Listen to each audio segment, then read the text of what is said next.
ফেলে দেওয়া জিনিস বা নষ্ট জিনিস যেটাকে আমরা বাতিল করে দিয়েছিলাম সেটাকে ওনারা সচল করে দিচ্ছে।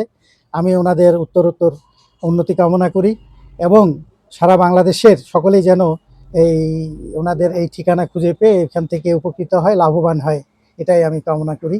জি, আসসালামু আলাইকুম। আমি মোহাম্মদ নজরুল ইসলাম, অবসরপ্রাপ্ত ইঞ্জিনিয়ার, পঞ্চগড় থেকে আসছি।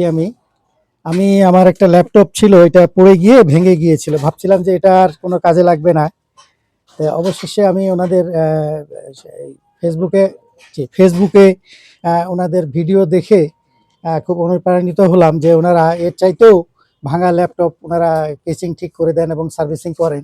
বিশেষ করে অনেকে ওনার একটা ভিডিওতে দেখলাম যে ডাস্টবিনে অনেকে ফেলে দেয়, সেখান থেকে এনে দিলে ওনারা করে দিবেন। তো এই মনে করে আমি পঞ্চগড় থেকে আসছি, দীর্ঘ জার্নি করে এসে ওনাদের ভিডিও মোতাবেক ওনাদের লোকেশন অনুযায়ী আসলাম। এসে ওনাদের সঙ্গে কথা বললাম, ওনাদের আরও কিছু জিনিস দেখলাম যে কোনো ইলেকট্রনিক ডিভাইস, বিশেষ করে মাল্টিমিডিয়া প্রজেক্টর, ল্যাপটপ বা যে কোনো ডিভাইস ওনারা এখানে অনেক মেরামত করতেছেন।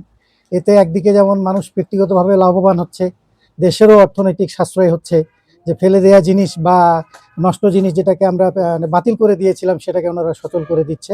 আমি ওনাদের উত্তরোত্তর উন্নতি কামনা করি এবং সারা বাংলাদেশের সকলেই যেন এই ওনাদের এই ঠিকানা খুঁজে পেয়ে এখান থেকে উপকৃত হয়, লাভবান হয়, এটাই আমি কামনা করি। আর আশা করি আমার আমার এই ডিভাইসটা ঠিক হলে আমার আরও দু একটা ডিভাইস নষ্ট আছে, সেটাও আমি নিয়ে আসবো আর কি। ওনারা আরও উন্নতি করুক এবং দেশের জনগণের খেদমত করুক, এবং যারা মধ্যবিত্ত, নিম্ন মধ্যবিত্ত পর্যায়ে যারা এই যে ধরনের ডিভাইস নিয়ে সমস্যায় আছেন তারা উপকৃত হোক, এই কামনাই করি। আসসালামু আলাইকুম।